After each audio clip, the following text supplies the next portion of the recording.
Obrigada, Sr. Presidente, Sr. Primeiro-Ministro, Sr. Ministro, Srs. Membros do Governo, Senhoras e Srs. Deputados.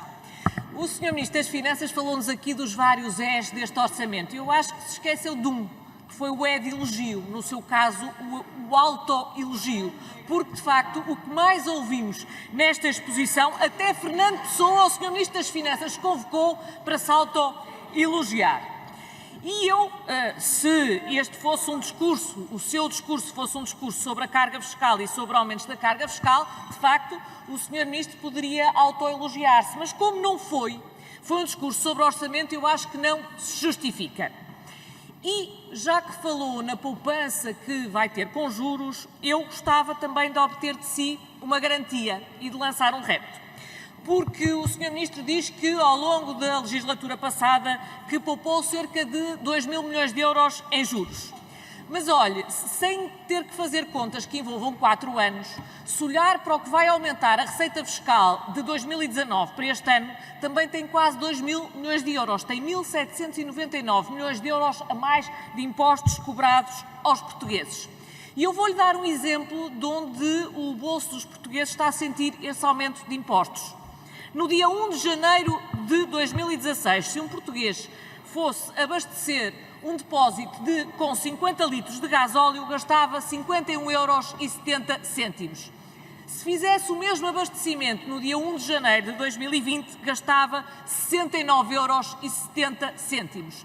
Atendendo a que o preço do petróleo está a aumentar, atendendo a que o preço do petróleo pode continuar a aumentar, dada a estabilidade internacional, o que eu lhe pergunto, Sr. Ministro, é se o Governo, caso o preço do petróleo continue a aumentar, está disponível para rever o imposto sobre os produtos petrolíferos, garantindo que os portugueses não são mais prejudicados do que já estão a ser.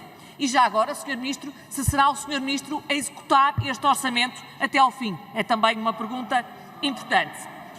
E depois, gostava também de segunda pergunta em relação ao investimento público, porque o Sr. Ministro disse que ia haver uma grande aposta no investimento público, como tinha, aliás, havido. Eu gostava que me confirmasse que os dados do investimento público apontam para que, em 2019, a despesa total com o investimento público tenha ficado 194 milhões de euros abaixo do que era em 2015. Isso é isso, apesar de ter sido o valor mais alto dos 4 anos da anterior legislatura.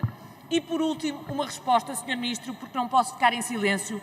Quando o Sr. Ministro classifica como nódoa, eu percebi a saída limpa, vi em alguma comunicação social que tinha sido o governo CDS-PSD. Ao Sr. Ministro, eu tenho que lhe dizer, porque o Sr. Ministro é um ministro do Partido Socialista e de um governo do Partido Socialista. Nódoa, Sr. Ministro, é deixar dívidas para os filhos, para os netos e para os bisnetos pagarem.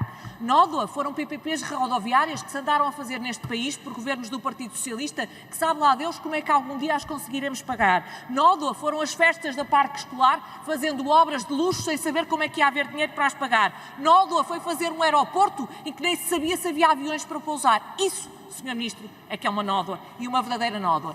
E dessa nódoa, nunca ninguém aqui nesta Câmara, apesar de ser uma nódoa com a assinatura do Partido Socialista, nunca ninguém aqui nesta Câmara disse que era responsável.